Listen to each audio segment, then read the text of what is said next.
Welcome to Central Speaks, home of our weekly podcast. Central Speaks is produced by Hamilton Central Baptist Church. We're up to chapter 8 in our series of studies through the book of Acts. And the verses that we're looking at today, well, they're a little bit like the next episode in a mini-series about the exploits of the first Christians. In the chapter before what we're looking at today, a man called Stephen got himself into hot water with the religious authorities. He upset a group of influential people. He was dragged before the highest court in the land, the Sanhedrin, and he was charged with blasphemy, which was actually a capital offence. Well, in response to the charges levelled at him, Stephen not only defended himself, but he took the opportunity to speak his mind about the hypocrisy of the religious establishment that was judging him. This didn't go down too well, and, well, of course, in the end, he became the victim of mass hysteria and mob justice. He was dragged out of the city and he was stoned to death. Stephen was the first Christian to be martyred for his faith. He certainly wouldn't be the last. And over the next 300 years, there would be waves of hostility and persecution against followers of Jesus. And really, with the death of Stephen, which we can assume would have been major news in and around Jerusalem, there was a significant turn in public opinion regarding the early Christian church. The stoning of Stephen seemed to unleash a wave of oppression and persecution that would sweep through the Jewish community against these Christians. We pick up the story in Acts chapter 8, starting at verse 1. And Saul approved of their killing him. On that day, a great persecution broke out against the church in Jerusalem, and all except the apostles were scattered throughout Judea and Samaria. Godly men buried Stephen and mourned deeply for him. But Saul began to destroy the church. Going from house to house, he dragged off both men and women and put them in prison. And those who had been scattered preached the word wherever they went.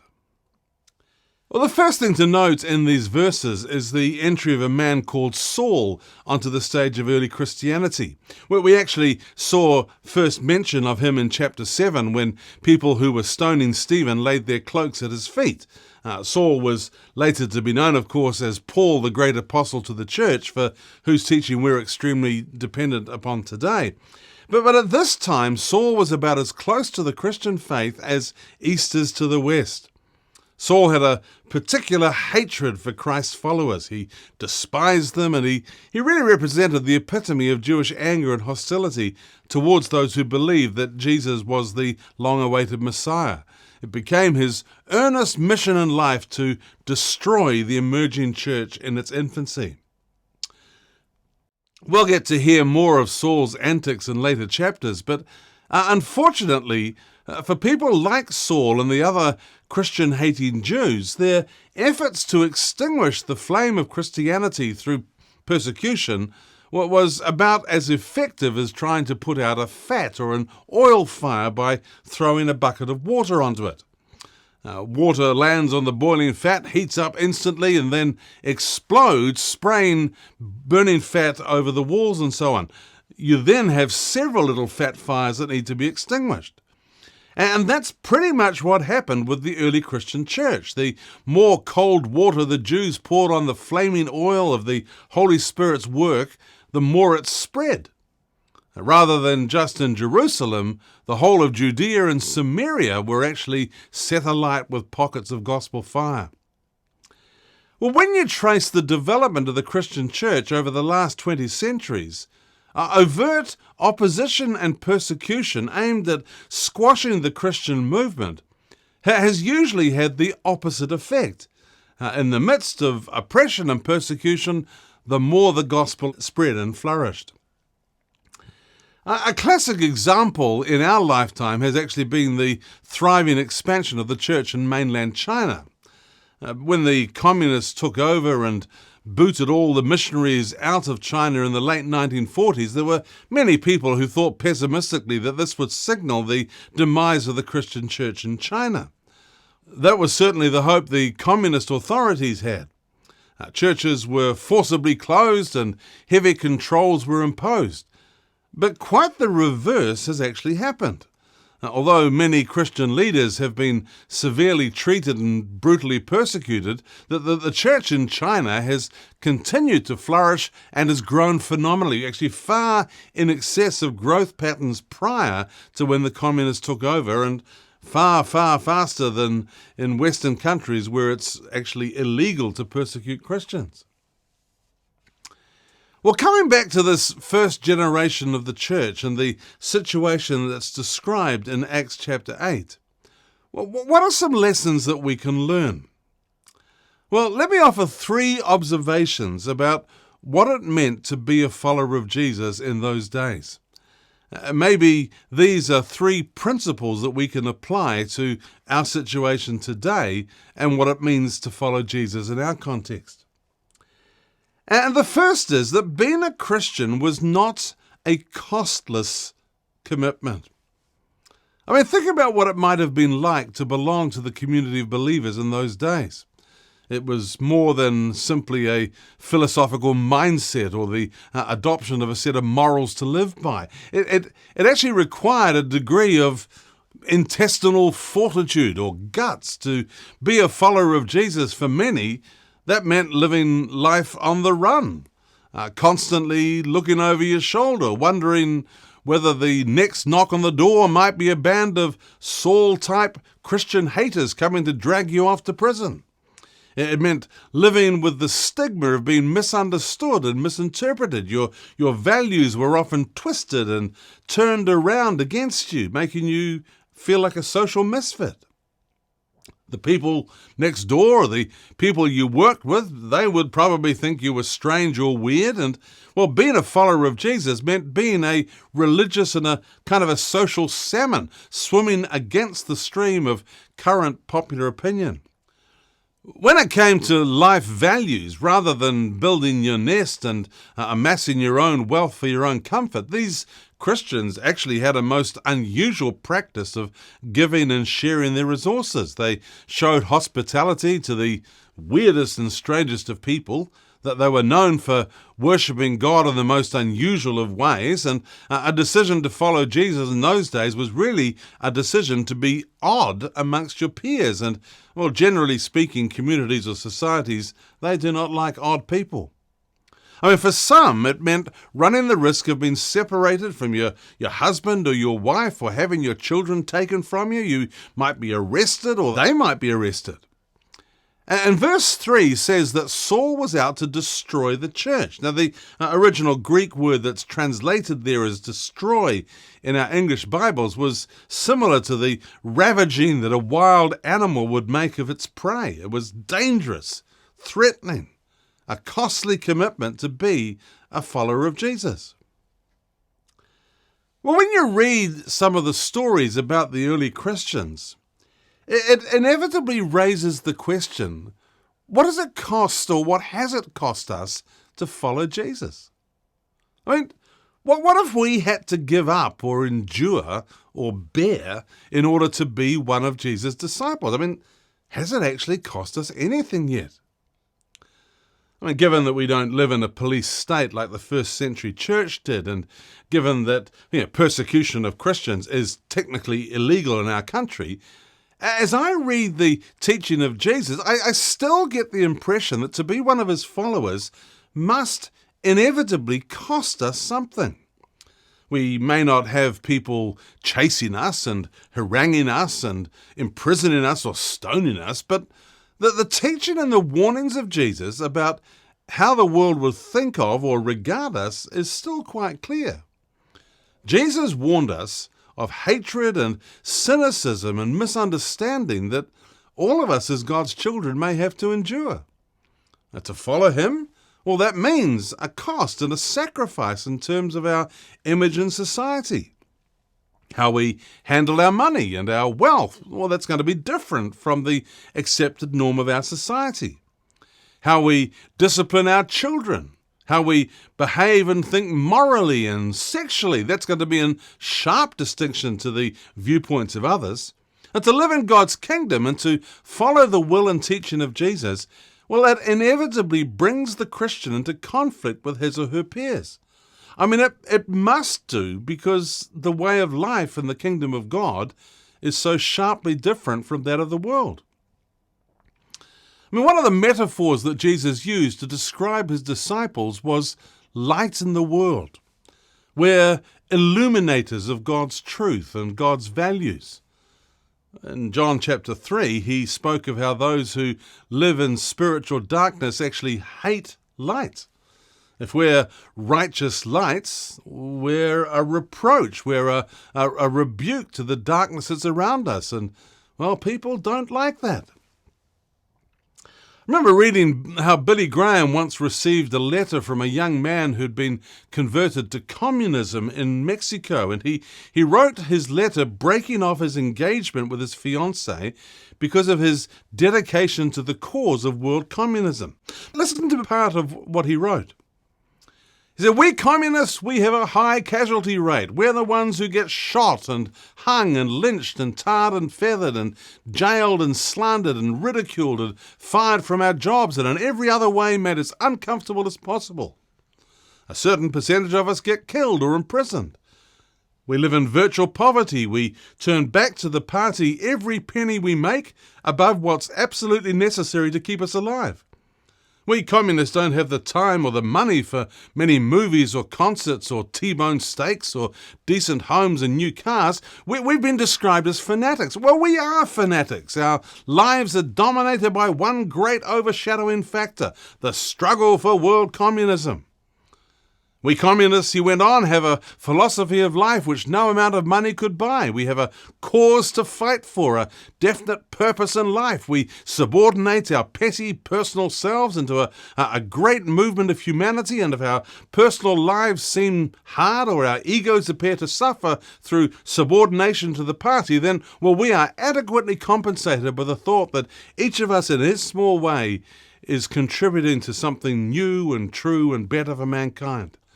There's one thing in which I am in dead earnest, and that is the communist cause. It's my life, my business, my religion, my hobby, my sweetheart, my wife and mistress, my bread and meat. I work at it in the daytime, and I dream of it at night.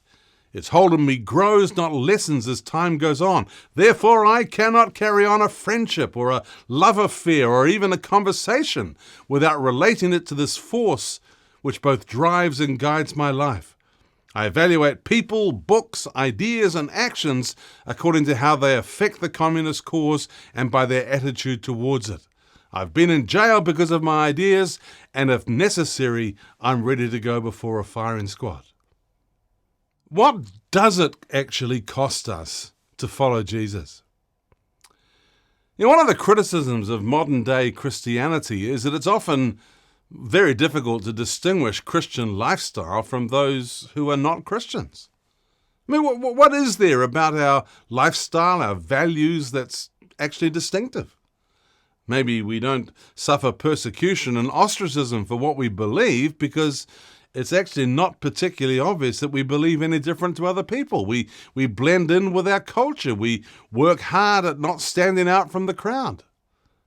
Maybe that's what Jesus had in mind when he said those words in Luke chapter 6, verse 26, "Woe to you when all men speak well of you, for that's how their fathers treated the false prophets." Well, the false prophets in the Old Testament were well received because they never challenged anybody. They spoke what everybody wanted to hear. Their lifestyle was so similar to everyone else's, they were wonderfully accepted. Now, many people will judge God by what they see of him in us. But if we're living as followers of Jesus the way he wants us to, then our lifestyle and our words and our behavior will inevitably be a rebuke and a challenge. Darkness does not like the light. And so to follow Jesus, it's not a costless commitment. And then secondly, God might use persecution as a way of spreading the word.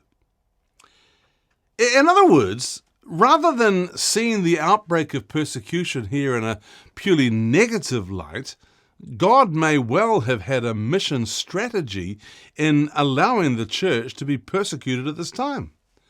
Because as a result of the outbreak of oppression, the gospel spread to a number of areas and localities all around the Middle East. Now, that's not to say that people who were imprisoned or beaten or even martyred at the express will or instruction of God, but there was perhaps a bigger picture being painted in terms of spreading the good news. I mean, up until this time, the church had been solely a Jerusalem affair. In the early days, there were converts from all over the world that were in the church and people who were won to Christ on the day of Pentecost and so on. The implication in the early part of Acts is that these international converts actually stayed on in Jerusalem after their conversion in order to learn more from the apostles. The church was international in its congregation, but was far from international in its location. Well, we can't be certain, but I can't help wondering whether in fact God wasn't in the scattering of these early believers following the death of Stephen. Because the long-term result was an effective missions program. All over Judea and Samaria, the gospel was proclaimed and the number of Christ followers grew. Well, following this line of reasoning, perhaps God actually was getting a little concerned at the inward focus of the church in Jerusalem. By all accounts, they were having a wonderful time. The apostles admittedly kept on getting themselves arrested for preaching, but by and large, to belong to the initial community of believers was a pretty exciting experience. I mean, people were being healed, demons were being cast out of people, blind people were seeing, the lame were walking. There was great teaching from the apostles. Resources were being shared, and if one person had a need and other people in the church would almost by reflex action act in love and supply the need they had. Fellowship in the church was at a really deep level, and love was actually a dynamic experience amongst these believers. But was that in and of itself totally consistent with the scope of the mission that God had given his church? Maybe persecution was a divine agent to redeploy the Christian community in what it was really unearthed to do or be.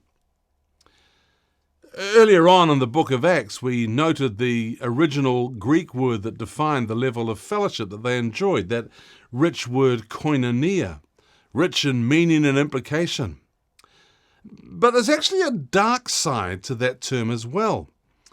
Peter Wagner used to talk about the spiritual condition that many churches suffer from called koinonitis, which is basically an overdose on koinonia within the church. It's actually possible for Christians to have so much fun being in community together that they become ingrown and self-centered and that they forget to notice the mission that God has called them to. The focus shifts to selfish community that only thinks about those who are already a part of the church. Now, the mission that Jesus gave his followers was not just to create a neat environment where Christians feel supported and good about themselves. I mean, that kind of thing is actually more of a byproduct of being the church, but it's not its actual mission. The mission of the church is to reach out and to bring in those who are currently outside of it. The church is God's arm or instrument to proclaim his good news, with the objective that more and more people will be brought out of the kingdom of darkness and into the kingdom of light. If the church doesn't have an outward mission focus, it's a dying church. And, well, maybe that was an issue the first church in Jerusalem needed to face. Maybe that's a challenge for us also. I mean, where is our focus? Are we a people who have eyes for the lost and the lonely and a heart that bleeds and feels the pain of people we know who are going to hell? Or are we more concerned about creating the warm fuzzies of Christian koinonia and fellowship with those like us on the inside of the church? Now, one of the tragedies of the contemporary church is that most of us have very few, if any, non-Christian friends. We don't have time. We spend so much time at Christian meetings and fellowshipping with each other and encouraging one another, while members of our families or our neighbours or the people that we work with, they end up facing a Christless eternity. Actually, worse still, many of us grew up in an era where the emphasis was more on keeping ourselves pure by not socialising with unsaved people and potentially being contaminated by them. I remember when I was 18 years old, I worked for a large insurance company in Wellington, and every Friday night they would have their social club activities in the staff cafeteria. I mean, basically they were times for drinking alcohol. Well, I was a zealous young Christian, and I always thought, in fact I'd probably been taught to stay away from those kinds of gatherings, as it really wasn't the place for a young Christian to be. In contrast, I saw myself as making a stand as a Christian by not joining in with their unchristian behaviour and socialising. Better to only fellowship with like-minded believers. Well, looking back on it now 40 plus years later, I wonder about the veracity of my stand for righteousness. The people I worked with, they knew that I was a Christian, but I don't think I had much impact upon them. I was never willing to relate with them in their context, and I probably appeared as more of a condescending prude, really, than a shining light for the gospel. Now, could it be that God used the outbreak of persecution to shatter the selfish isolationism of Christian fellowship that existed in that first church? Rather than majoring on inward fellowship, the church was forced into an outward mode.